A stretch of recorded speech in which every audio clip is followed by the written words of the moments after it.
Rendez-vous avec Mathilda. Qui est Mathilda ? Pas la petite fille du film Léon, pas non plus l'héroïne de Roald Dahl capable de déplacer des objets par la pensée. Mathilda est née dans les années 90 sous la plume de Margaret Rossiter. Cette sociologue a baptisé « Effet Mathilda » l'occultation du rôle des femmes dans la science. Mathilda, c'est Rosalind Franklin, qui a pris la première photo d'une molécule d'ADN. Mathilda, c'est Grace Hopper, qui a révolutionné l'informatique. Mathilda, ce sont toutes ces femmes de science qui ont des histoires de science à vous raconter. The Meta News lui donne rendez-vous aujourd'hui. Qui que vous soyez, où que vous soyez, bonjour ou bonsoir. Je m'appelle Laurent et j'ai rendez-vous avec Mathilda. Bonjour Mathilda. Bonjour. Mathilda, aujourd'hui, est Élodie Chabrol. Élodie Chabrol est chercheuse, était chercheuse, on verra pourquoi tout à l'heure. Elle est passée par des rencontres avec des rats aux yeux rouges, des acteurs porno, une immortelle. Et elle va nous raconter ce qui l'a menée aujourd'hui vers un voyage à travers le monde. Élodie Chabrol, quand on devient chercheuse, c'est quoi le déclic ? Alors, j'aurais bien aimé avoir une superbe histoire du style j'ai entendu un prof à l'école ou j'ai fait une rencontre. Pour moi, c'était vraiment un peu de la chance. C'est-à-dire qu'au départ, je voulais être prof. Donc, je suis allée à la fac. Et puis, en licence, je ne savais pas exactement vers quelle voie me tourner. En tout cas, vers quel diplôme faire, etc. J'ai demandé à l'orientation de la fac et ils m'ont dit non, mais oublie l'agrégation, ce sera beaucoup plus simple de faire une thèse. Alors, bon, c'est un peu drôle parce que c'est pas plus simple de faire une thèse, mais bêtement, j'ai suivi en me disant ok, je vais faire une thèse, je vais être maître de conf, très bien, finalement c'est prof, mais c'est prof à la fac et c'est ce que j'ai envie de faire. Et je suis rentrée en Master 1 dans un labo de recherche et j'ai découvert la recherche et là, je suis complètement tombée amoureuse de la recherche. Pourquoi tomber amoureuse ? De quoi on tombe amoureuse quand on commence à rechercher, quand on rentre dans un laboratoire ? Bonne question. Je pense qu'on... C'est une odeur, c'est une rencontre, c'est une façon de réfléchir. C'est une liberté aussi de se dire je peux travailler sur plein de choses. Je peux découvrir des choses qui n'existent pas. Et je pense que pour la petite gamine très très ennuyeuse que j'étais quand j'étais petite, où j'arrêtais pas de demander pourquoi, je pense que c'était parfait pour moi. C'est-à-dire que ennuyeuse vraiment... parce que curieuse. Parce que curieuse, je passais mon temps à demander pourquoi, à poser des questions. Et au final, la recherche, c'est exactement ça. On se frotte à des choses qu'on ne connaît pas et on découvre plein de choses qu'on ne connaissait pas. Et au final, on repousse les limites du savoir. Et je pense que c'est vraiment ça avec quoi je suis tombée amoureuse de ça, quoi. Master 1, Master 2, vous êtes déjà une jeune femme. Mm-hmm. C'est la rencontre avec aussi des gens, des chercheurs peut-être, ouais, qui vous ont guidé, pris la main dans cette voie. C'est qui ? C'est qui la personne ou les personnes qui ont compté à ce moment-là ? Alors, celle qui a vraiment compté, en tout cas dans mon arrivée dans la recherche, c'est le docteur Isabelle Brun-Is, qui a été ma directrice de stage en M1. Et elle, vraiment, je pense qu'elle m'a laissé une liberté qu'on avait très peu en master. Et c'est un peu grâce à ça que vraiment je suis tombée amoureuse de la recherche. C'est-à-dire que je ne suis pas arrivée en master avec un programme vraiment défini. Elle m'a vraiment emmenée dans les réflexions qu'elle avait.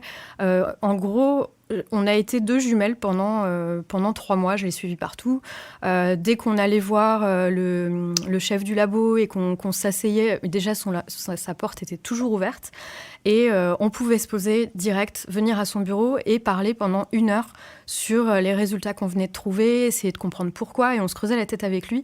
Et je pense que du coup, j'ai vraiment eu ce petit coup d'œil pour vraiment ce que c'est que la recherche. Et parfois, en master, j'ai l'impression qu'on donne des projets qui sont déjà tout carrés.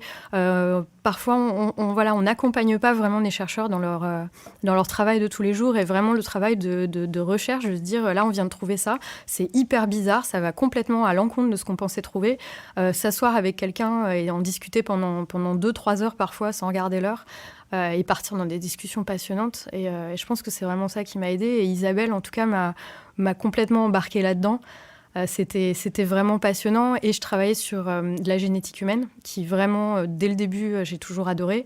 Et sur des cellules humaines. Donc vraiment, j'étais dans le centre vraiment de ce qui me passionnait, quoi. Donc vous avez été accueilli en recherche finalement. J'ai été accueillie en recherche, vraiment en recherche. Pas juste comme une étudiante de master à qui on donne un petit projet sur le côté. C'était vraiment le gros projet sur lequel le labo travaillait. Ils m'ont fait confiance, ils m'ont laissé travailler avec des cellules humaines qui étaient assez rares, qu'on recevait de temps en temps, qu'il ne fallait pas contaminer. Enfin, c'était du vrai travail de recherche, quoi. Une vraie responsabilité. Ouais. Dans tout ça, qui est Henrietta ? Alors, c'est l'immortel dont je parlais tout à l'heure. Henrietta Lacks, c'est la femme de qui ont été prises les fameuses cellules ELA, si ça parle à ceux qui nous écoutent. Ce sont les premières cellules qui ont été mises en culture dans un laboratoire. Et en fait, c'est une femme qui avait un cancer et qui n'a jamais su que ces cellules avaient été prises et surtout n'a jamais su au final quelle avait été son implication dans la biologie de nos jours. Et ces cellules sont largement utilisées dans beaucoup de labos maintenant. Donc c'est elle, Henrietta. Et Henrietta est de fait oui. immortelle aujourd'hui dans tous les labos de France et du monde, oui. En réalité. Ça, c'est la lune de miel avec la recherche. C'est l'entrée en recherche, c'est le master. Ça, c'est le master 1, c'est le master 2. Coup de foudre. C'est le coup de foudre. Ensuite, il y a le passage parfois difficile de la thèse. La thèse, pour vous, ça a été facile, difficile ? Ça a été une étape ? Ça a été une étape un peu plus réaliste, dans le sens où j'ai passé pas mal de mois sur des choses qui n'ont pas marché, qui ne sont même pas dans mon rapport de thèse. Donc c'était un peu plus un petit rappel à la réalité de la recherche, c'est-à-dire que parfois on fait des hypothèses, parfois on se dit qu'on va aller travailler avec des matériaux qui ne sont pas forcément très coopératifs, etc., etc. Donc c'était un mélange des deux. C'est quoi des matériaux pas très coopératifs ? Là, typiquement, c'était... C'est un rat un peu récalcitrant ? Alors là, c'était pas encore les rats, c'était les neurones qui avaient décidé de mourir au lieu de me montrer ce que je voulais. Des neurones en culture qui étaient pas très très sympas avec moi. Mais c'était un mix des deux, je dirais, parce que j'ai vraiment eu énormément de chance. J'ai pu faire beaucoup de choses en thèse parce que je suis un petit peu hyperactive, donc forcément en thèse ça a bien marché parce que je faisais plein d'expériences en même temps. Et du coup, j'étais partie de la génétique humaine et j'ai pu faire de la génétique. Après, j'ai pu toucher aux cellules, donc en gros réfléchir et se dire ok, cette mutation-là, elle crée une maladie chez l'humain, mais pourquoi ? Donc prendre le gène muté, le mettre dans une cellule et voir en fait ce que ça causait comme souci dans la cellule. Et puis après, j'ai eu la chance de transformer ça aussi en modèle animal. Donc j'ai travaillé aussi sur la souris. Et c'est là où j'ai commencé à faire des EEG, des électroencéphalogrammes, donc implanter des petites électrodes dans les cerveaux des souris pour enregistrer leurs activités électriques. Donc j'ai eu la chance de pouvoir faire vraiment tellement de choses différentes pendant 3 ans que c'était à la fois génial et à la fois frustrant parce que j'ai appris qu'effectivement en recherche, c'était pas tous les jours gagnant, quoi. Quand on manipule des neurones, quand on manipule des cellules humaines, immortelles ou non, à quoi on pense ? Alors oui, on pense à 2 choses. On pense il ne faut pas que je me loupe parce qu'on a conscience que particulièrement quand on travaille avec du matériel humain, c'est hyper rare et que du coup, là, ce qu'on a dans les mains, il ne faut vraiment pas se louper. Notamment en thèse, j'ai eu la chance de travailler à la Pitié-Salpêtrière où ils font des résections de cerveau. Donc ils enlèvent un petit morceau de cerveau à des patients épileptiques. Et j'ai eu la chance de pouvoir récupérer des petits morceaux. Donc là, je suis allée à l'opération, j'ai vu la personne sur la table d'opération et je suis repartie avec un petit morceau de cerveau de cette personne. Donc là, c'est vraiment plus réel, on ne peut pas faire plus réel que ça. Et donc effectivement, on se dit, il ne faut pas que je me loupe. Et puis oui, toujours, on pense, Henrietta Lacks, ça m'a passionné de lire ce bouquin parce que quand on travaille avec ces cellules-là, c'est vrai que lire l'histoire de la personne... d'où elles ont, d'où ça vient, comment elles ont extraites, etc. C'est passionnant. Une noire américaine dans les années 50. Exactement. Avec une histoire passionnante. Une vie pas forcément très facile. Et puis voilà, moi je suis très empathique, donc effectivement, toujours je pense à ce qu'il y a derrière, notamment pareil, travailler avec des animaux, ça n'a pas été non plus très facile. Alors l'empathie, justement, on peut en parler. Il y a l'empathie avec les animaux, l'empathie peut-être même avec le matériel qu'on utilise. Quand je dis matériel, c'est les cellules humaines peut-être aussi, et les gens qui les ont fournis. Mais il y a aussi l'empathie entre les gens, entre les chercheurs. On dit parfois de la recherche que l'image extérieure de la recherche est un métier de blouse blanche un peu idyllique. Est-ce que c'est un métier de gens gentils ? Est-ce que c'est un métier empathique ? ou est-ce que c'est un métier dur ? C'est assez cruel. C'est pas bisounours idéal. Très clairement, c'est assez cruel parce que c'est très très compétitif. Et que au final, c'est un boulot pour lequel on travaille pour soi. Pour bien publier, pour avoir une bonne position. Donc, quand on publie un article, en tout cas en biologie, l'idée, c'est qu'on doit avoir une position intéressante sur la liste d'auteurs. Donc, généralement, soit premier, soit tout dernier. Mais donc, du coup, il y a beaucoup de batailles dans les labos pour quand on travaille sur un projet, pour être, crédité à sa juste valeur. Et parfois, malheureusement, il y en a qui abusent. Donc la première place et la dernière place sont les seules qui comptent en sciences.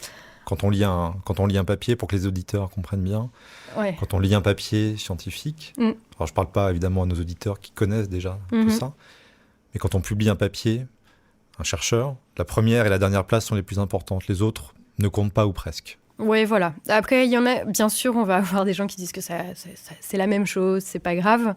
Mais surtout quand on est jeune chercheur, en fait, le tout premier, c'est la personne qui a fait le plus de choses pratiquement, donc en termes d'expérience, etc. Et le dernier auteur, c'est plutôt du management. Donc ça va être quelqu'un qui a géré le projet, qui a écrit, etc., etc.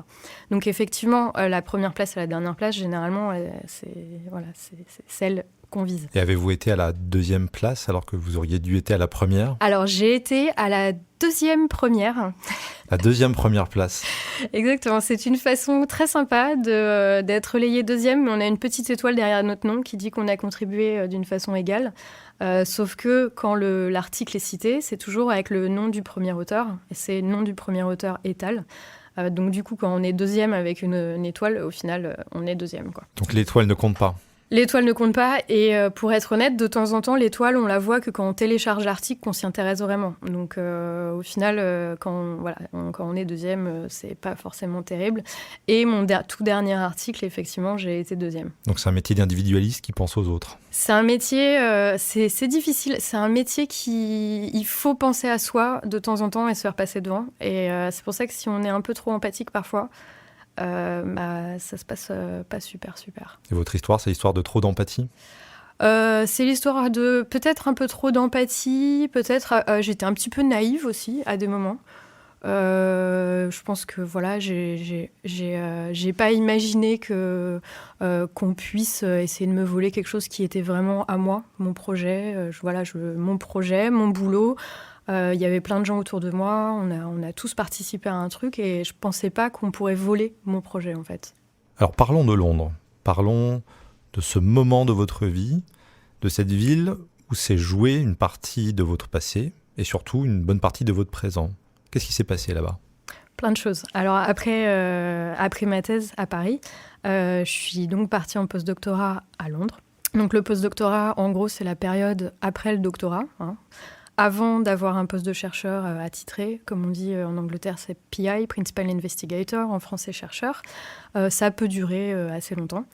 Le temps suspendu entre la fin de la thèse et le statut de chercheur. C'est une faille temporelle pour les chercheurs. Voilà, ça peut durer quelques années, quelques mois même, suivant les disciplines, comme ça peut durer très longtemps. J'en avais fait un premier d'ailleurs de postdoc de 2 ans et demi qui n'était pas fantastique. Et donc j'ai commencé un deuxième postdoc en neurosciences dans UCL, qui est une très bonne fac. Et puis au final, ce projet, donc j'ai bossé 4 ans et demi sur ce projet de thérapie génique in vivo. Donc c'est un projet qui est très long, c'est normal. Pour certains, 4 ans et demi, ça peut paraître très long. Mais c'est un projet préclinique, donc de traitement de l'épilepsie, donc vraiment neurosciences in vivo. Et en gros, donc j'ai créé ce projet, j'ai travaillé dessus et je me suis retrouvée à me faire un petit peu voler les crédits de ce projet par mon étudiant en thèse, que j'avais formé sur le projet et que j'avais formé sur quasiment toutes les techniques qu'il a utilisées. Donc c'est l'irrésistible ascension d'une jeune chercheuse bloquée par un étudiant en thèse. Qu'a-t-il fait cet étudiant en thèse exactement ? Alors en fait, l'étudiant en thèse m'a en gros volé mon article un petit peu. Donc dans un article de science, ce qui compte, alors en tout cas en biologie, ce qui compte, ça va être l'ordre d'apparition de votre nom dans la liste d'auteurs. Quand il apparaît en tout premier, ça veut dire qu'on a fait toutes les expériences. Quand il apparaît en tout dernier, ça veut dire qu'on a managé le projet. Et plus on est au milieu, plus au final, le papier compte pas vraiment dans notre carrière. Et donc, avec cet étudiant, normalement, l'article était censé être avec mon nom tout devant. Et en fait, il est allé voir le chef et il lui a tout simplement demandé si son nom pouvait passer devant le mien. Donc, est-ce que le chef a accepté ? Et le chef a accepté. Alors, je pose la question de manière triviale, mais a-t-il accepté parce que l'étudiant a eu les couilles de demander ? C'est exactement ce qu'il a dit. Il a dit l'étudiant a eu les couilles de me demander ça, donc je lui ai donné ça.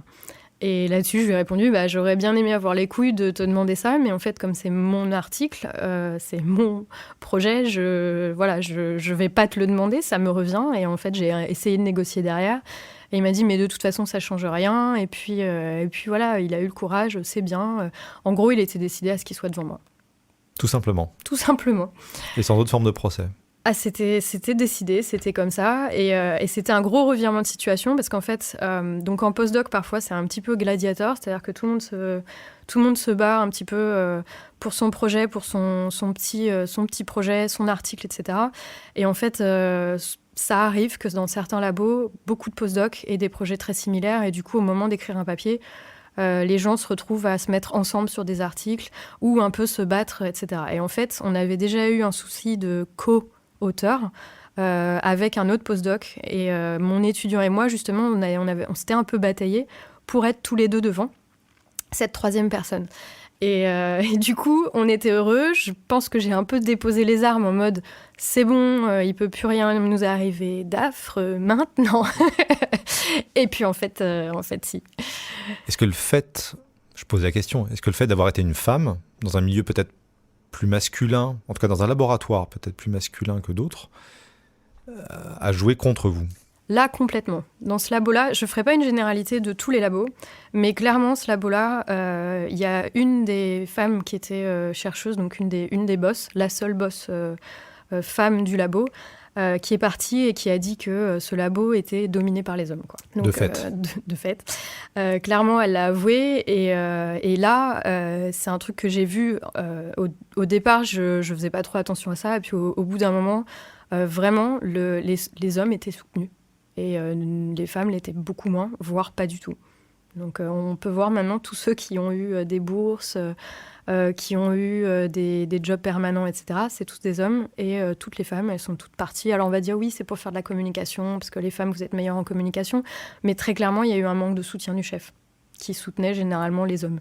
Est-ce qu'il faut en tirer une leçon sur la recherche ou est-ce que c'est ce labo ? Alors, je sais que ça arrive ailleurs, mais il ne faut pas non plus faire une généralité. C'est-à-dire qu'il y a de très bons chefs. Il y a des chefs vraiment, notamment les gens que j'avais eus en master. Il y a certes, c'était une directrice de stage, mais le directeur de labo était génialissime. Il y a vraiment des gens qui font attention, pour qui être une femme, être un homme, c'est vraiment, c'est pas ça le problème. Ça va être quelle est la qualité des recherches qu'on fait. Malheureusement, en neurosciences, c'est un milieu qui est très très compétitif. Donc voilà, là, c'était très compétitif dans une fac compétitive à Londres. Voilà, j'ai un peu additionné les facteurs. Mais ça arrive. Je pense que c'est comme dans le milieu du travail tout court. Voilà, parfois, c'est compliqué quand on est une femme, parfois, c'est plus facile. Là, vraiment, c'était un labo très clairement dominé par les hommes, très clairement... En étant un homme, on recevait beaucoup plus de soutien. Ce que j'appelle soutien, c'est juste des trucs tout bêtes, comme donner des présentations, par exemple, importantes, plus aux hommes qu'aux femmes, voire pas du tout aux femmes et aux hommes, complètement toutes les présentations, etc. C'est ce genre de choses, en fait. Donc c'est parfois un sport de gentleman qui est pratiqué par des brutes. Exactement. En blouse blanche. Exactement. Qui plus est. Ouais. Vous n'allez pas vous en tirer sans nous raconter l'histoire de l'étudiant. Du second métier de l'étudiant. Alors, c'est pas l'étudiant, c'est le troisième postdoc. Le troisième postdoc, des plus étudiants. Que faisait-il sur ses heures de travail ? Alors, l'autre postdoc, sur ses heures de travail, était une star porno. Et quand je dis star porno, en fait, je pèse mes mots. C'est-à-dire qu'apparemment, c'est vraiment une grosse star. Et il est apparemment reconnu dans le milieu.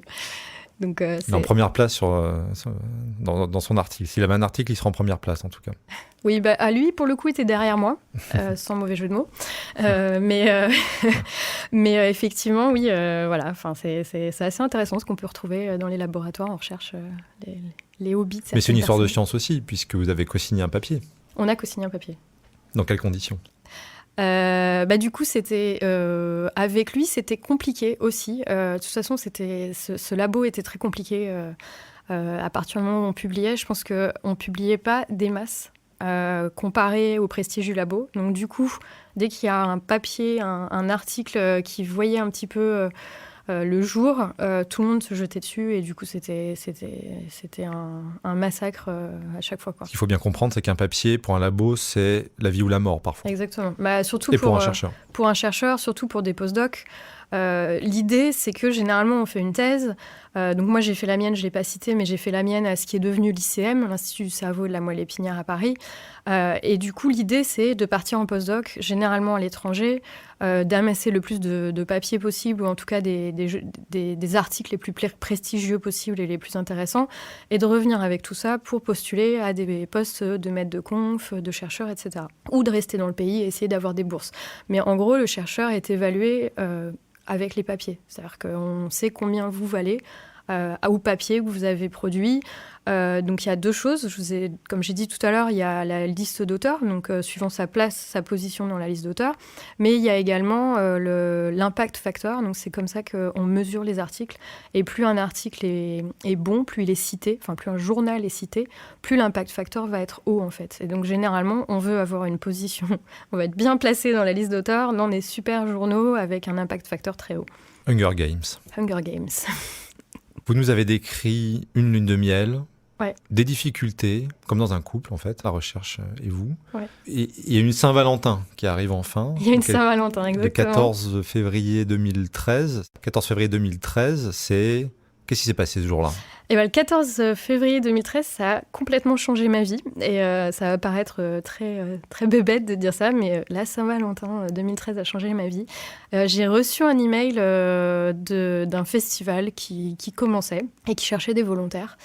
J'ai répondu, je me suis proposée parce que j'ai toujours adoré organiser des choses, voilà. Et puis là, j'avais envie de me mettre dans la communication, dans l'organisation d'événements scientifiques. Et il se trouve que ce festival, c'est Pint of Science et que maintenant, c'est un gros festival au final. Alors, si mes informations sont bonnes, c'est pas un gros festival, c'est le gros festival mondial de la vulgarisation, oui. Sans fausse modestie. Non. Ça fait toujours bizarre quand on dit ça, parce que c'est vrai que pour moi, c'est mon bébé. Je le bichonne depuis bientôt 7 ans. Mais oui, on sera dans 29 pays là au mois de mai. 150 000 personnes ? Alors, dans le monde, l'année dernière, 150 000 personnes, 400 villes à peu près. Et là, pour mai 2020, on est entre 550 et 600 villes, probablement, dans ces 29 pays. Donc, Est-ce que c'est une manière de faire toujours de la recherche ? C'est une manière d'être toujours proche de la science. Et surtout, en fait, ce qui est hyper intéressant, c'est qu'en faisant de la communication scientifique, je me suis rendu compte que finalement, la recherche, c'était génial, c'était passionnant. Parfois, le côté manuel des expériences me manque, et va me manquer, je pense, toute ma vie. Mais ce qu'on fait en recherche, c'est qu'on creuse très, très, très profond sur un tout petit carré. C'est-à-dire qu'en gros, on va prendre un tout petit sujet et on va essayer de le retourner dans tous les sens pour comprendre comment ça marche. Mais du coup, souvent, le public ne comprend pas d'ailleurs, parce qu'on dit « oui, je suis chercheuse en neurosciences », on va nous poser des questions sur tout. Les neurosciences, forcément, on est chercheur en neurosciences, on connaît le cerveau. Sauf qu'en fait, moi, typiquement, j'ai fait ma thèse sur l'épilepsie. Et après, j'ai fait mon postdoc sur l'épilepsie et je ne connais même pas tout de l'épilepsie. Je connais certaines formes d'épilepsie vraiment bien. Je connais à peu près l'épilepsie, mais il y a certains mécanismes qui m'échappent parce qu'au final, j'ai gratouillé très, très, très, très, très, très, très loin. Je suis allée vraiment en détail sur un sujet, mais au final, c'est vraiment un tout petit sujet. Et quand on fait de la communication scientifique, ce qui est génial, c'est qu'on peut toucher à plein de choses. Et quand j'ai commencé ça, je me suis réconciliée avec la physique, avec l'astrophysique. C'est des trucs que je trouvais toujours trop compliqués, je voyais pas, je comprenais pas. Et en fait, une fois que c'est bien vulgarisé, bien expliqué, finalement, boum, on comprend. Et refaire de la recherche, c'est envisageable ? Non, je pense pas. Je pense pas et en fait, je suis pas malheureuse parce que j'ai l'impression d'avoir terminé cette partie-là de ma vie. Dans le sens où je suis partie. Au final, c'est vrai que je suis pas forcément partie dans les meilleures conditions de la Terre. Voilà, c'était compliqué. Mais quand on regarde, j'ai quand même terminé mon projet. Je suis pas partie au milieu du projet. J'ai terminé mon projet. On a publié. On a déposé un brevet sur la thérapie génique qu'on a développée. Donc au final, j'ai un peu l'impression d'avoir contribué. D'avoir avancé, d'avoir fait de la recherche. Et puis maintenant, c'est un autre pan de ma vie au final. Et je n'essayerai pas. Et en plus, pour être honnête, ça fait 2 ans que je suis partie. J'avais déjà pas des papiers, pas d'articles super foufou. Si on part de la recherche, ce qui est le plus difficile, c'est qu'on ne publie pas pendant ce temps-là. Et donc du coup, revenir, c'est impossible. On va toujours trouver des cas de gens qui l'ont fait, je pense, mais c'est très, très, très, très compliqué, je pense. Pensez toujours à vos rats. Oh. Ça me fait un peu mal au cœur. J'avoue, quand je rentre... mais quand je rentre le soir dans Paris et que je vois des rats, ça me fait mal au cœur pour ceux sur lesquels j'ai travaillé. Mais après, c'est vrai que... Voilà, parfois, on nous dépeint, nos amis nous disent « combien d'animaux t'as tué aujourd'hui ?» Comme si on était des bêtes sanguinaires. Le matin, on partait content d'aller découper du rat. Et en fait, pas du tout. C'est vraiment très, très difficile. Et il faut se dire, c'est difficile pour moi. C'était difficile pour la majorité des gens avec qui j'ai travaillé. Et c'est vrai que on fait ça parce qu'on a besoin de cerveau et que pour l'instant, on n'a pas d'alternative. On ne peut pas avoir de vrai cerveau, voire d'organismes entiers. Quand on travaille sur de la thérapie comme ça, il faut des organismes entiers. On n'a pas d'alternative. Donc, le travail sur animaux, c'est vraiment pas on torture des animaux pour notre plaisir. Déjà, on fait vraiment en sorte que tout se passe bien, qu'ils souffrent le moins possible, voire pas, qu'on puisse tester ça dans des conditions le plus humaines possible. Et puis ça fait toujours mal au cœur. Mais je suis contente justement de ne plus avoir à travailler sur animaux. Merci Élodie Chabrol. Merci Laurent. C'était un podcast de The Meta News en collaboration avec Chez Jean Productions. Si vous avez aimé ce podcast, n'hésitez pas à vous abonner, à en parler autour de vous et surtout à mettre 5 étoiles sur iTunes ou sur Apple Podcast. À bientôt avec Mathilda.